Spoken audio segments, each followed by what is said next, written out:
All right. Hi, everybody. How you doing?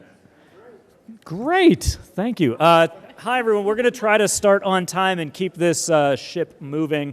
Thank you for finding us all the way in the corner here. I think we're still in Colorado, but in the corner in the coveted right after lunch slot. So we are super excited that you all are here, and most of you are awake, and I apologize to those folks over there who we can't see because of the podium, but hello.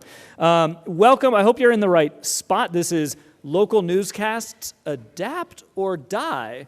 Question mark, except it really changes meaning when you go like that and you change the question mark to an exclamation mark, which is Local Newscasts, Adapt or Die? So I think that may be, it's up for debate, but I think that's where we're going to sort of wind up going. So welcome. Some quick introductions up here, and then we have some questions for you too. This is a participatory segment, so you'll see this hashtag ONA16 Newscasts. Use that, and we'll use that for questions throughout, and then we'll do Q&A in the crowd. Come on in, there's plenty of room. If you could make some room for all these folks coming in, glad to see this is a jam-packed session, or getting closer to it. Okay, quick introductions. Hi, I'm Andy Pergam, head of video at McClatchy. For those unfamiliar, McClatchy is a media publisher, 29 different titles, traditional newspaper newsrooms, Miami Herald, Sacramento Bee, Kansas City, Fort Worth, et cetera, and what did I say, video, and so big push in video, and you can find more on that if you follow me on Twitter or join us at the job fair because we're hiring. Okay, that's the end of my plug. Down the line, Katie. Hi, I'm Katie Larson. I'm the Director of Media Strategy for Frank Maggot Associates. We are a market research and consulting firm, and I spend a lot of time in local broadcast newsrooms across the country, and we do a ton of research on digital video as well. Hi, I'm Emily. Is this working? Yep. Hi, I'm Emily. I'm with Calkins Digital. We're a media technology and strategy company. We build and deliver OTT apps for our own newspaper and broadcast properties, and now we're starting to work with newspaper and broadcast clients across the U.S. Awesome. And as you can see, there are one or two empty seats here, and there's one other name on the board. Adriano Ferrano was unable to join us. He's the CEO and founder of WatchUp, which is an OTT app. Full disclosure, McClatchy is a strategic partner and investor in it, and we're excited to have our content there, and other people have their content in there too. And he has a very good excuse, which he will explain momentarily via video, because it's a video session. And so here we go. Here, ladies and gentlemen, is Adriano.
Ciao.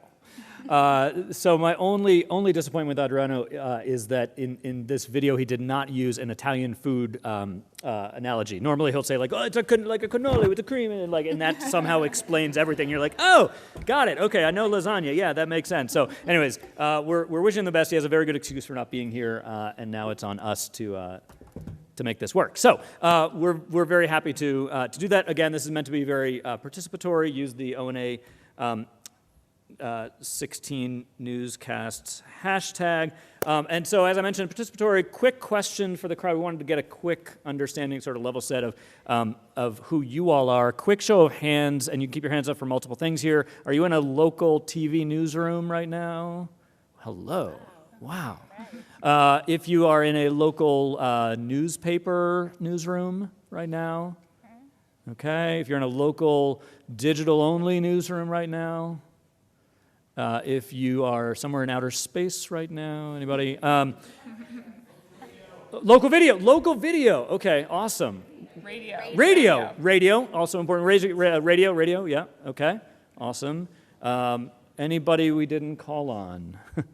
So who, and just again for our understanding, who has an OTT app in their newsroom right now? Who's partnering with someone with an OTT app? Who's thinking about it? Who has no idea what the letters OTT stand for? Okay. Awesome. No, that's really great. First of all, thank you for raising your hand, because that actually really helps and leads us into where we're going to start, which is sort of a quick overview of what is OTT. And so I'm going to turn it over to you guys. Who's taking it? Katie, you're taking it. To talk through a quick, and by the way, with all of these, this is a series of questions. This discussion is going to be just a fast-moving. We're going to try to keep it every answer to 3 minutes or less so that we keep moving through this and get to questions from you all as well. Okay, so OTT stands for over the top, and usually when we start to explain this, we instantly have people go, oh, yeah, I have that. I actually do that in my home. You can connect to the TV via internet with Roku, Amazon Fire, or Apple TV, and those are the three that people primarily use to connect to the TV. Otherwise, smart TVs are number 2, followed by gaming consoles, and then people still use their computers and set up an HDMI cord and connect that way as well. So there's a variety of options. And then streaming services? Streaming services, Netflix, Hulu, Amazon.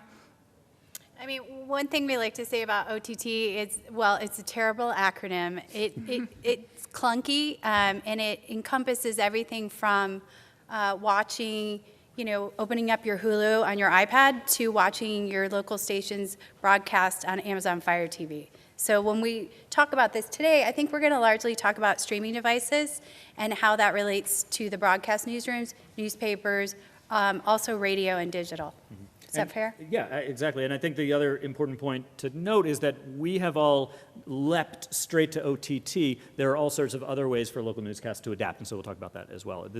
OTT is not the only solution. In fact, as you'll see throughout the course of this hour, we all have slightly different opinions on it, and I will often play the role of contrarian, but it's meant in a good-spirited way.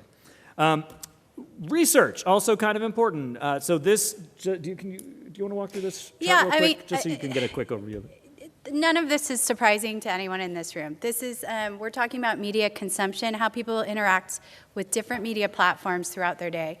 The big point, and I apologize, this is probably really hard to read, but the big point is everything is flat except those two that you'll see rising.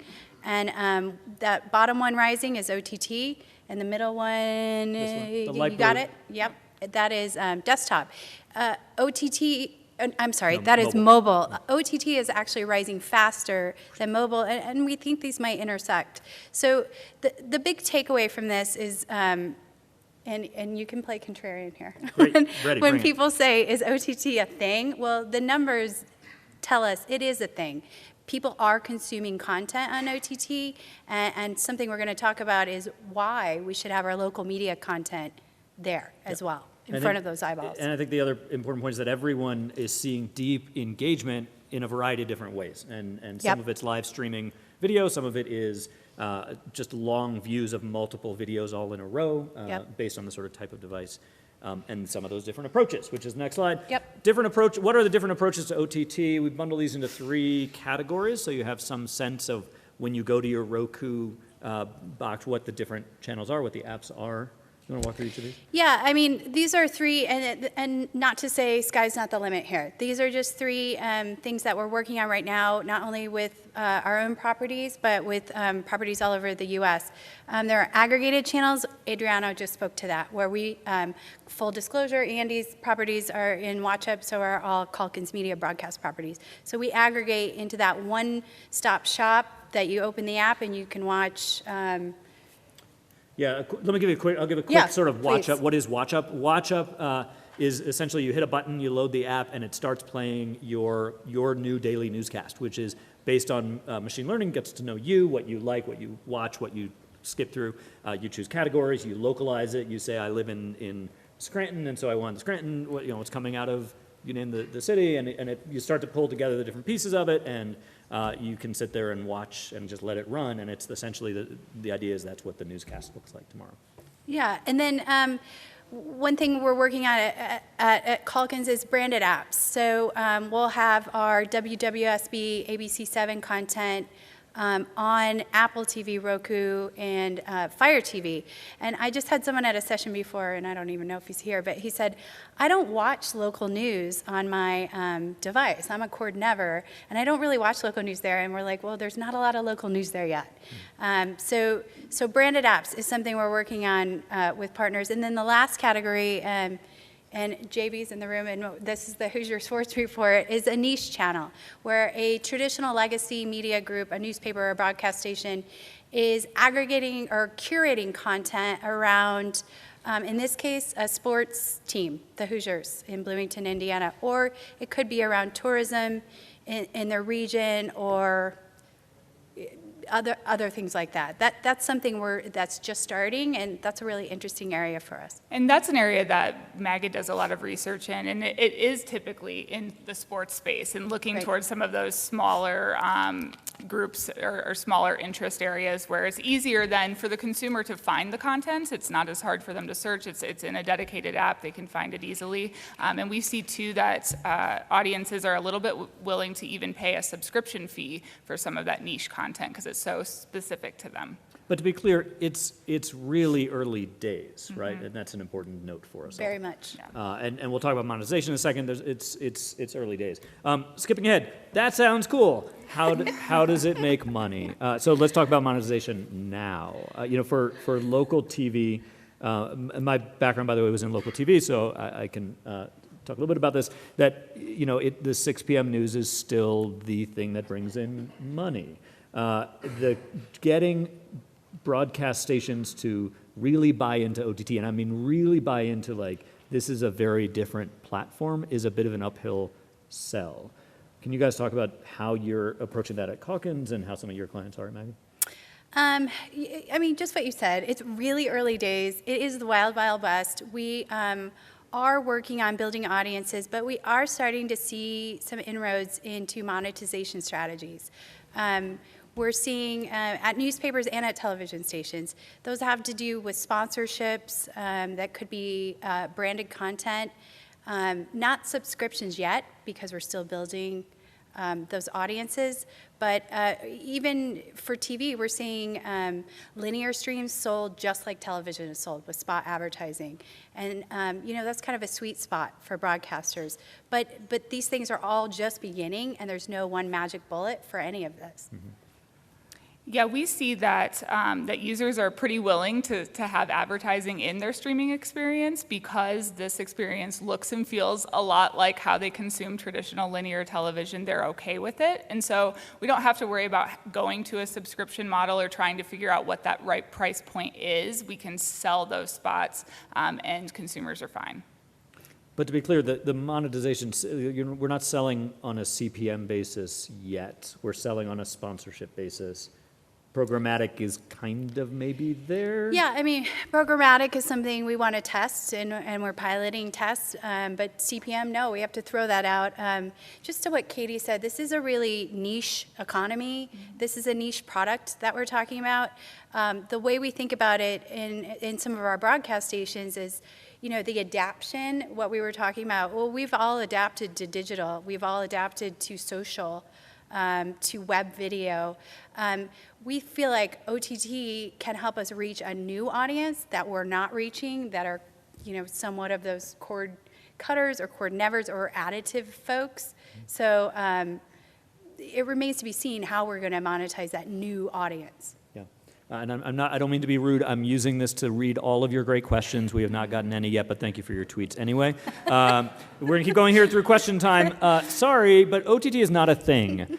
This is, I think, one of the criticisms that is heard quite a bit. That it's not there yet. In fact, the person in the hallway obviously clearly feels the same way. That is not a thing. I don't really think that session should go on. Let's talk about that for a second. You guys both say, yeah, it's a thing. You need to get it now. Yeah, it's a thing.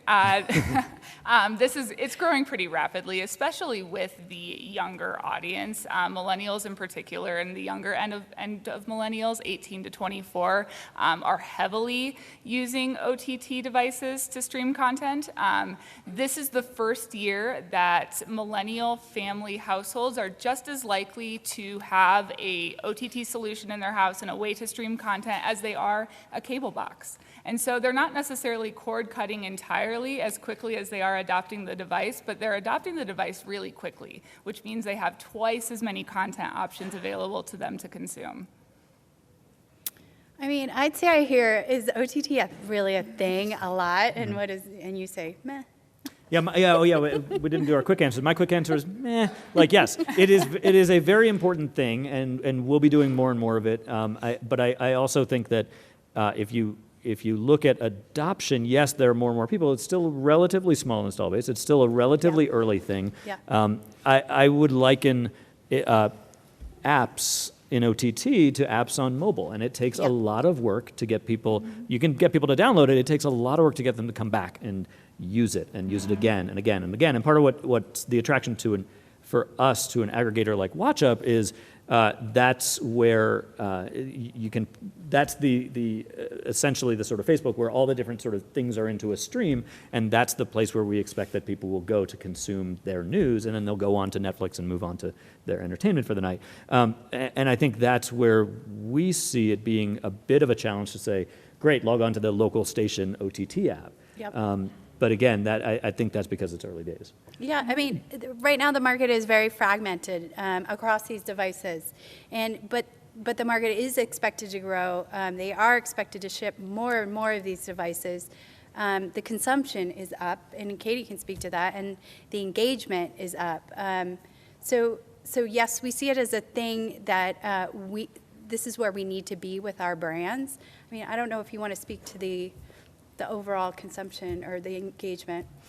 The consumption is high because we see people using it pretty consistently. Do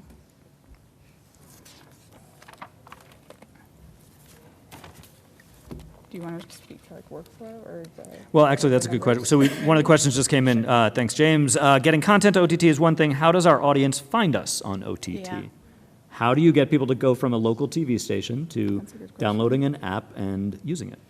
Well, you tell them about the app. Repeatedly? Yes, repeatedly. And yeah, I mean, this is a hard, we just talked about this. This is a struggle. Store discovery is not really a thing for us.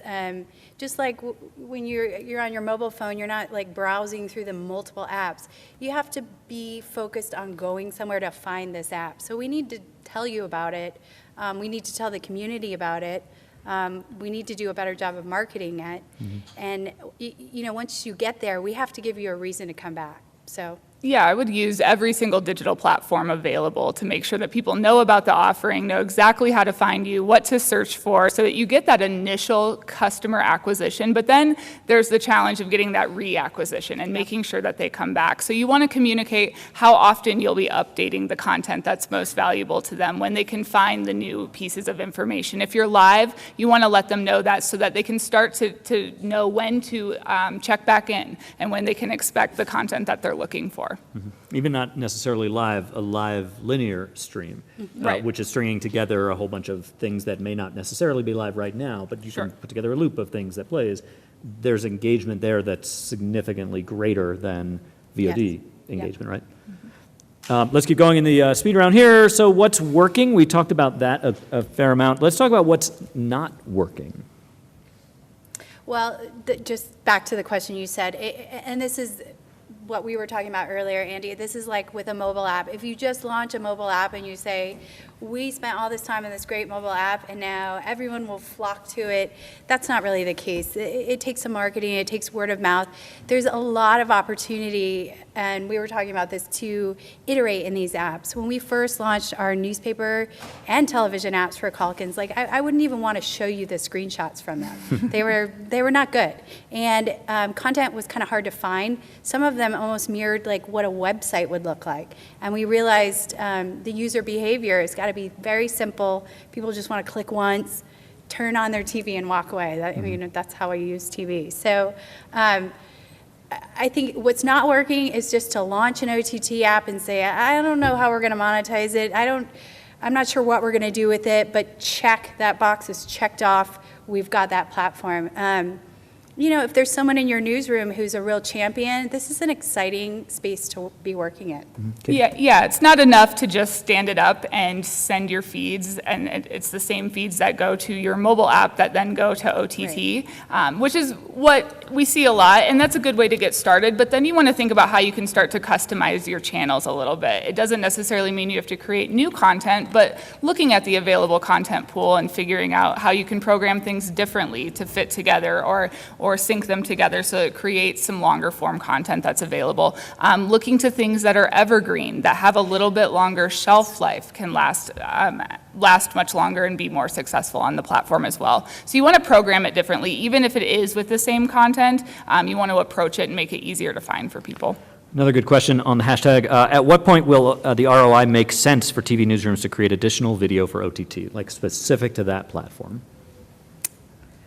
When is that? What year is that? We need to know when that begins. No, I don't think it's a year. I think it's happening. Yeah. I mean, we're getting closer to it. But, you know, in order to get there, you have to launch and then iterate and get better. And I think that's coming. Mm-hmm. Yeah, I mean, in order to sell it, you've got to start to get that viewership, and you've got to start to build on those metrics so that you have a story to tell advertisers. And then you've got to educate your ad sales team on it as well so that they feel equipped to sell it. That's often one of the biggest challenges, too. They need to be able to comfortably speak to your offering, to speak to those metrics so that they can get advertisers involved. What are the advantages of, and this may sound like a simplistic question, but being in now, why is that worth the investment of time, effort, resources? Rather than wait until it sorts itself out and then there's a market and it just makes sense to say, like, okay, we're able to sell it, like now's the time to really do it. Why do it now? I mean, we see a first mover advantage to brands staking their claim on this platform. I mean, one thing I did want to mention, and we talked about this earlier, was as legacy media brands, with the rise of the internet, and yes, I remember that, I was there at the newspaper, you know, we went out and staked our claim and got our URL and bought a bunch around us, and we were doing news on the web. Same with mobile. As mobile consumption blew up, we all moved to mobile. We all have apps, you know, some more successful than others. We're still working on how to monetize it. But with OTT, the consumption has moved. The eyeballs have shifted, and local media has not really gone with it. So, you know, one of the things we posit is that plant your flag in the ground on OTT and make it the community station. For example, our station in Sarasota, you know, the newspaper could take that space, the television station, a digital pure play could take that space and say, we're going to do all the video content around Sarasota and put it on this channel. So in our thinking, that should be us. Whether we're the newspaper, whether we're the TV, let's be that person to aggregate all that great video content that resonates not only with our community, but to a broader audience, the people whose parents live in Sarasota or want to visit next year, et cetera. Yeah, it's especially important to be first when you're thinking about how crowded a space can potentially be. And this one is growing very quickly, both on the consumption side, but also on the provider side and the publisher side. New apps are popping up all of the time, especially on Roku and Amazon and Apple TV. And so being first and then starting to figure out what that content mix looks like is really important so that people can find you. So what are we seeing work content-wise, and what are we not seeing work on the content side? Well, one thing we're really seeing work and get a lot of engagement is creating these linear streams. And when I say linear, sometimes I mean live, sometimes it's not live. We have stations we work with that go live and then they just have a placard that says, we'll be back. And then we have other stations that sub out ABC or NBC content with other syndicated content, or they just loop original content. So when I say linear, I'm just talking about that experience, that linear, whether it's live or not. We are seeing that work. That's not easy for everyone to do. That's not easy at all, but we're seeing engagement in the hours and not the minutes, and that was a shock for us to see the engagement. You know, an average time spent with this linear channel is 2 hours versus the minutes we're seeing on other digital audiences. So linear is working, but that's also like a difficult thing for, say, newspapers to do. And we had a newspaper come to us recently and say, how do we know when we have enough content to launch a linear stream? And we're like, you never will, ever. Mm-hmm. Same with broadcast. You just never will have enough content. So to Katie's point, to launch and then see what's working, yank stuff out, put new stuff in, I think that's when we'll start to see original content that really serves that audience start to happen. Mm-hmm. Yeah, it's the original content piece that we see emphasized so heavily in research. And if you think broader than local news, right, and if you look at what Hulu has done and what Netflix and Amazon Prime have done, those are all aggregators of content, but they've all moved into the original content space to start to create that unique value that's specific to their service and to their app. And that's something that we continue to see grow. When people are considering their streaming services, it's one of the top things that they're looking for when they make a decision whether or not to purchase that device or to have that subscription. And so that can play for local news as well. What are the things that are unique and original and have a little bit of a longer shelf life that are specific to your brand? Mm-hmm. Let's skip ahead here. What are the success metrics that we're using? You talked about 2 hours of engagement versus minutes. What are the numbers you're looking for that you're hoping to see? You know, originally, to start, we're looking at downloads, installs, and then the uninstalls. And at one of our stations, you know, we had some resistance from the sales team, like we discussed. And once it hit 100,000 downloads, the sales guys went, "We can sell it. Got it. Mm-hmm. We'll do this." So we look at that. We also track installs along with plays, because people will come and, as my boss says, kick the tires and say, "What's this new app? I'll download it and then I'll just get rid of it." But who's sticking around to come back and watch?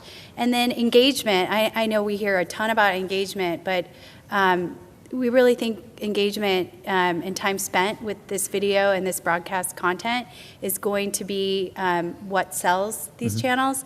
And like I said, we're just seeing huge engagement, which is, you know, rationing up.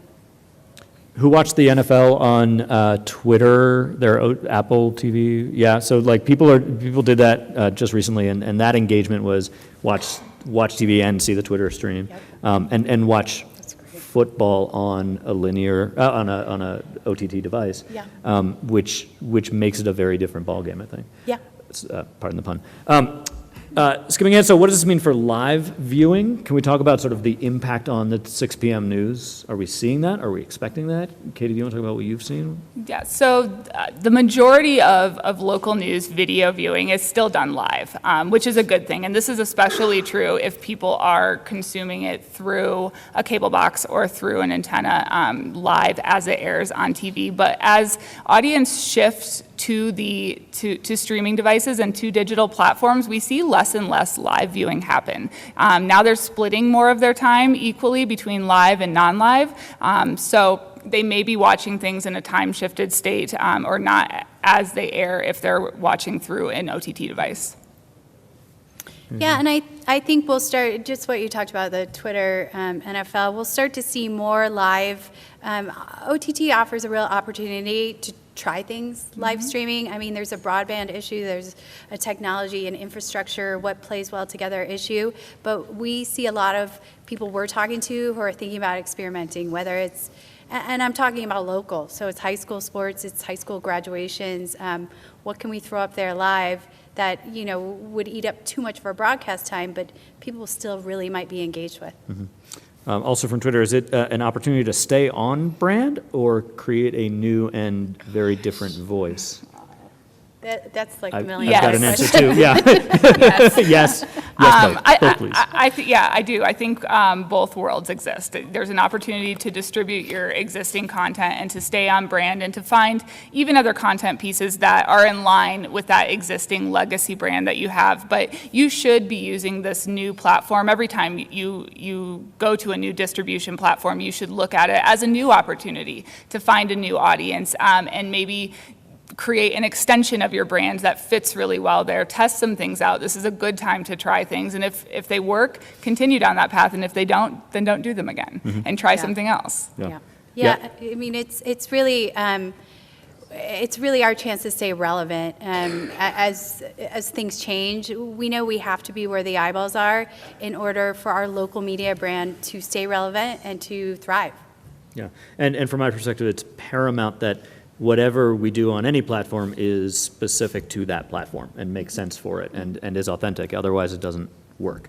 So for us, the approach in video for traditional newspaper sites is not the anchor on TV, it's the raw video, the soundbite, the surveillance video, the stuff that helps to illustrate the story. That's really authentic to the web or to an app, and that makes a lot of sense. It will look different when we announce what we're doing on OTT shortly. Like, that's going to feel very different than what you might expect from a traditional newspaper company. Right. Next question, have Adriano and his wife had their baby yet? We're halfway through. The answer is not yet, and she's feeling okay right now. We'll skip ahead. What traffic patterns are you seeing? You want to talk about the sort of day-to-day, sort of what a day looks like? Yeah, I mean, the traffic pattern we're seeing, which is really interesting for OTT, really mirrors a television experience. So, and I'm specifically talking about a linear stream. When we take our broadcast feed and put it on our website, many of you probably do that, watch live now. That traffic mirrors how people access their desktop. So, in the mornings and then at noon when they take a break from work. What we see on OTT is completely different, and the spike happens when people get home from work. So the spike happens like 6 to 8 before they go off to Netflix. They're watching our local news content, whether they're watching it live or it's a loop of something we've done earlier in the day. So as that evening news sort of stagnates or even drops a little, we're seeing that spike happen on OTT, which is that's really interesting. Anything to add? That's also the time that we see spikes in second screen viewing. So once people are getting home, they're settling down for the day, they're starting to get ready to view Netflix or have that primetime experience. That's when they have their mobile device in their hands. So that's a good opportunity to make sure that we're using those devices and our presence on those platforms to market to what we have on OTT to get the eyeballs there as they're making their content selection. Let's hit pause for 1 second, and it would be really helpful to get questions from you all and understand what's resonating. Our talented volunteer, Evan, here has a microphone, or is coming down to get a microphone. And I think it would also be important to understand what successes you all are seeing or failures you've seen in OTT, in other things. Again, this is Adapt or Die. It doesn't say anything about OTT. We've all made that leap to OTT. And maybe this is just to talk about other things as well. Questions? Comments? In the front here, yes, and then we'll go to Wendy. You mentioned that, is this thing on? We can hear you, I think. Okay. There we go. You mentioned earlier about revenue and advertising and sponsorship. Is there anything that you've tried that hasn't worked already that we could learn from? Good question. Well, pre-rolls, those are hard to, we have pre-rolls in all of our OTT apps. They don't really move the needle. We're not selling on a CPM basis. We kind of have to throw that out. So I would say sponsorships is something that's come a long way. I don't think we've experimented enough with sponsored or branded content in these channels yet. I'm interested to see. And like I said, we're thinking about programmatic and how that plays. Did you have?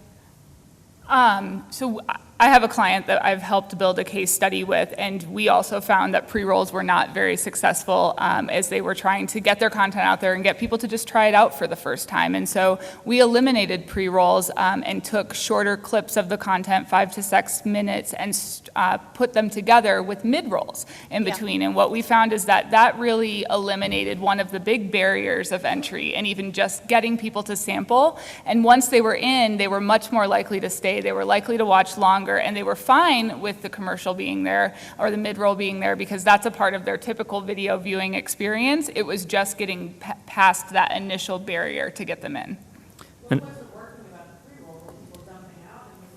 Yeah, they were just put off by a 30-second pre-roll, and it just was. We had substantially more people start the content when it wasn't there.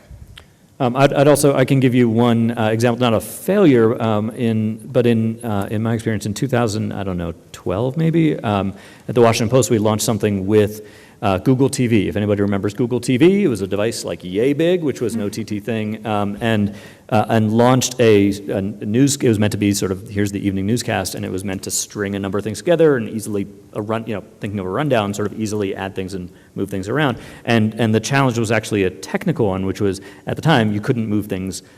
Things wouldn't play fast enough, so you couldn't even load pre-roll ads. And instead, the way that really worked for us was, yes, it was important to have Google TV and the relationship with Google, but it was also really important in just getting it on our site. And so that's where the monetization for it was. And so we were creating content native to that device. People who were early adopters were really enjoying it, which was terrific, and they were enjoying it ad-free. The people who were supporting that were the people on the website who were watching it with an ad. So that is how we got around that. Wendy, you had a question? And then we'll skip back to you, sir. I just wanted to kind of take a step back from OTT and ask for some best practices in other digital platforms. How do we kind of rethink our newscast for those platforms? Good question. Do you want to throw out a platform? App. Mobile app? So one of the things that we see is that as an industry, I think we have found the distribution solution first and not necessarily developed the content for it as we've done that. And so what's happened is we have taken the newscast and we've chopped it up in different ways and stuck it about 10 different places. And what we see is that users are starting to not see as much of a difference between consuming us on Facebook, where we have that video, or on our apps where we have that video, or in our newscast. And so what we really want to do is try to develop strategic distribution strategies. So to figure out which content is best suited for each platform, and then make sure that we really stick to that value and distribute and deliver on that content there. And so for the app and for the website, it may be sticking to shorter clips and making sure that we're really differentiating text from the video, so it's not just a regurgitation of one or the other and something they could really get anywhere, but it's unique and it has value, and is maybe a little bit shorter and easier for them to consume within the app on a small screen. Mm-hmm. I mean, I can't speak to the monetization because, as you know, a lot of us are struggling with that in mobile apps. But when we switched our mobile app to a few of our mobile apps to really mirror sort of social media, where with an infinite scroll, with the headlines, with videos that start playing, we really saw engagement shoot up. Another thing that was important in our mobile apps was to have our, as broadcasters, weather and traffic are what we do, and to have those weather and traffic sections do something instead of you just click and then you're looking at something static, to have them really offer something more dynamic than somebody else in your community might offer. That was important to us as well. Those are just a few ideas. I'll just add on Facebook, I think the thing that made Facebook Live click for me was watching a friend, but an anchor, interact directly with the audience in commercial breaks. That is the behind-the-scenes curtain thing that you don't get all the time in TV. And that, to me, is a super valuable way to actually, I mean, that's what I think TV is based on, that that human relationship with these people who you bring into your bedroom at 11 o'clock at night. Actually being able to see them and chat with them and have someone say, oh, yeah, hey, Andy, good to see you. Yeah, blah, blah, blah. This is what we think about this case, or what we know about this case at this point. Hugely valuable. A good question. Question right behind you, and then we'll head to this woman here. Nope. Okay, great. Yeah. I want to go back to OTT for a second and ask, what is now available on metrics and analytics, and what do you think that'll look like in about a year? Good question. You have probably the closest. Yeah. What's available now? I mean, we have pretty deep analytics right now on OTT. We can see who's, how many plays we're getting, where people are coming from. We are limited by the platforms, what folks like Apple, Amazon, and Roku will share with us. One thing we'd certainly like to get to know our audience better. We can tell what content they're watching, but to get to know those folks better, we don't ask people to authenticate in any way on these channels. As we build an audience, maybe we will start to do that. Social sharing is something else we'd like to see built into that. Having some calls to action within these apps where people can initiate an action, that's something we'd like to see in the future. That's a few things. You do know where your viewership is coming from too, right? In DMA versus out, yeah. The location? Yeah, we can tell what location folks are coming from, and that's what makes OTT really interesting for us. And when we talk with local media folks all over, from the Caribbean to Utah, people know that the folks that are interested in their local news content do not only live where their broadcast signal goes. So, we're all on the move and spread out everywhere. So the ability to reach people across the country and then overseas is really interesting to us. I would add on the sort of spectrum of aggregator like WatchUp versus branded versus niche. I think that the advantage on the aggregator side is you actually get to know that particular user because you've logged into the device, and you can actually really start to understand their patterns and their habits and how long they watch a video before they skip it, if they like it, if they thumbs it up or thumbs it down, and really getting to understand them. That's part of what's appealing, again, to us with WatchUp is it's actually customized via machine learning to understand, and I'm not trying to sell the product, that's how you actually really understand how people are using it, which is the most important thing. Yep. Yes, quick question, then we'll keep going. Thank you for bringing us back to the advertising and revenue part. I am with you on this. I'm just curious, with demographics being the driving force with advertising, have you noticed a difference in what advertisers are willing to accept in analytics, given that demographics are so hard to come by online and digitally? Yeah, that is a great question. And, when we started 3 years ago, we had the advertising folks saying, we don't know who these people are. We can't sell this.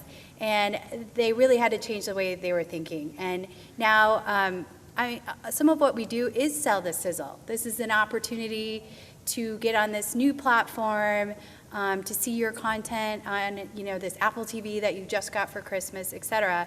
And what we're doing right now until we can get those rich demographic, that information, is really working on multi-platform sales. There is some spot advertising, there is some sponsorships, but it's crossing with our newspapers and a bit with our broadcasters. It's crossing all these platforms. So the OTT is sort of the sizzle. But are the advertisers still fixated on demos? They're not as much. And we're seeing a growing business in our linear stream at a couple of our stations, and they're excited to be partnering in this new platform. They like something new. Yep. Yeah, and shiny.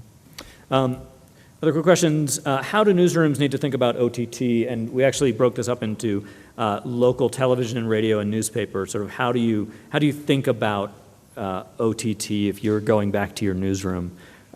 Some quick thoughts from us, and then would love feedback from all of you about what you've seen or are doing in this OTT space.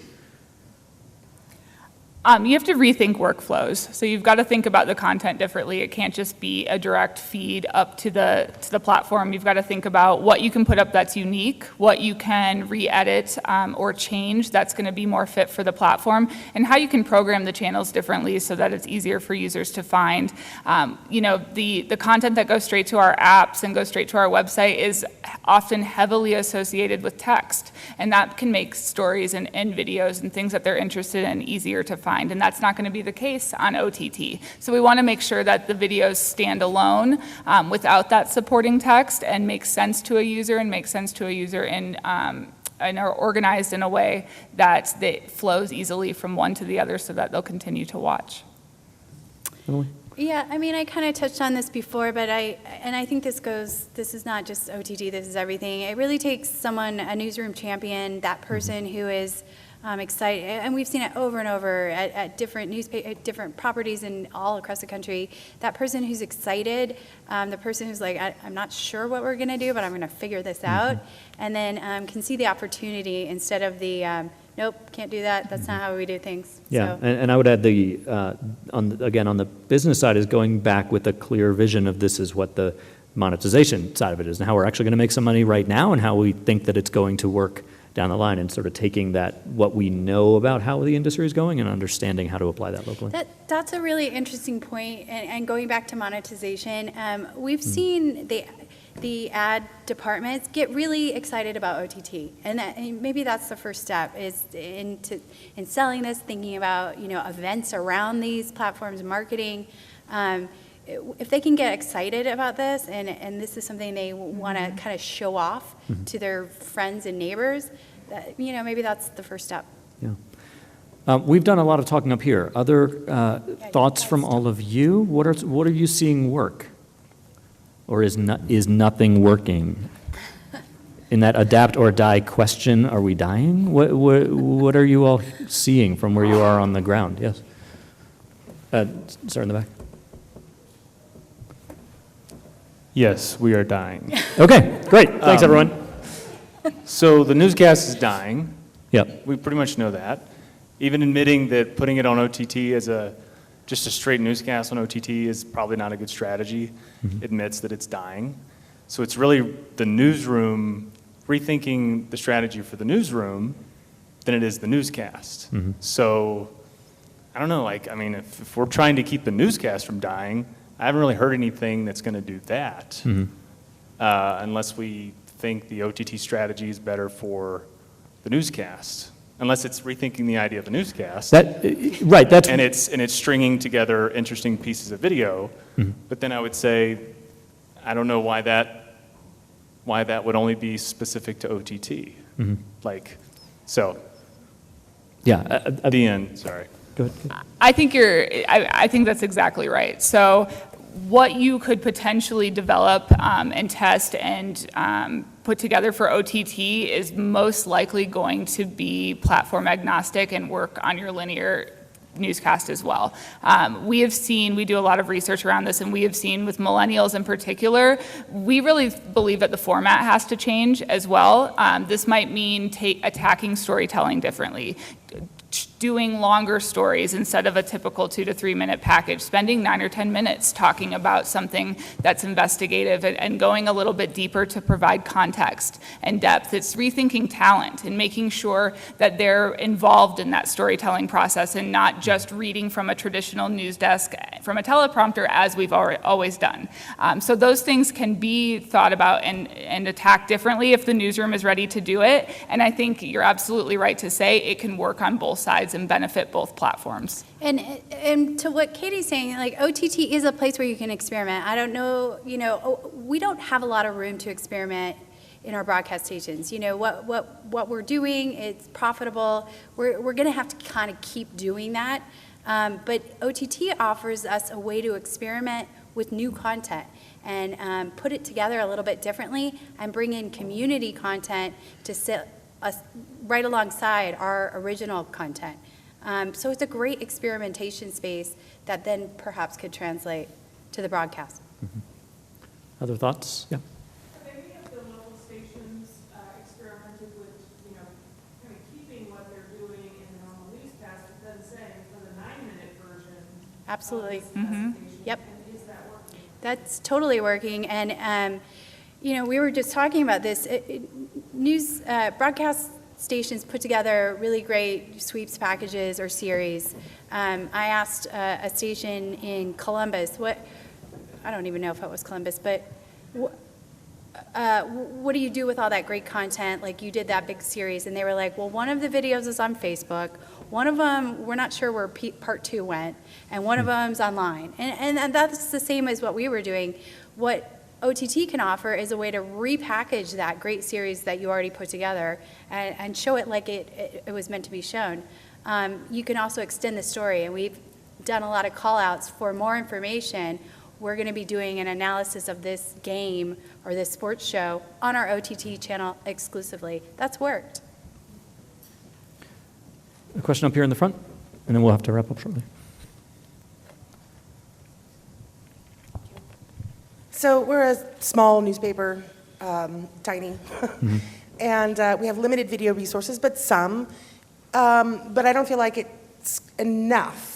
What's the tipping point at which there's enough content to sustain something like this?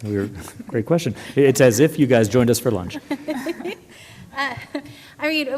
One of our newspapers is in Beaver, Pennsylvania, and also Uniontown, Pennsylvania. So, those are very small markets. Those are outside of Pittsburgh. They just started. And as they started with the original video content they were producing. As it goes onto the big screen and onto the TV, the content gets better, more people get excited, the newsroom comes on board. So I would say having the will and the desire to start is more important than looking for that volume. Yeah, I would say you can start with a pretty minimal amount, honestly. The most important thing is once you've started, making sure you've got a sense of what that frequency of updating is going to be. How often are you going to refresh with new content and continue to add that so that you can market that, so that you can get people to continue to come back and know when content's going to be there. That's a good point. Let's see, what's on your mind? We talked about that a little bit. So wait, is OTT the answer? Again, we spent a lot of time on this because of Watch Up and the work that we've all done and we've seen. We think it's certainly a very interesting space. Why don't we do final thoughts real quickly here? Why don't we start on that end, we'll work down the panel. I don't know if it's the answer, but I think it has the potential to be a game changer for local media. OTT as just a distribution platform is probably not the answer long term. OTT as a content differentiator and a way to create unique value around your brand and reach a new audience is probably long term. And I would say in the long term, it's a really interesting thing to be thinking about as your computer screen becomes your TV and your TV becomes your computer screen. And being in that space and experimenting now is what's going to help us all figure out what the future of local newscasts for TV, radio, newspapers really looks like. Yep.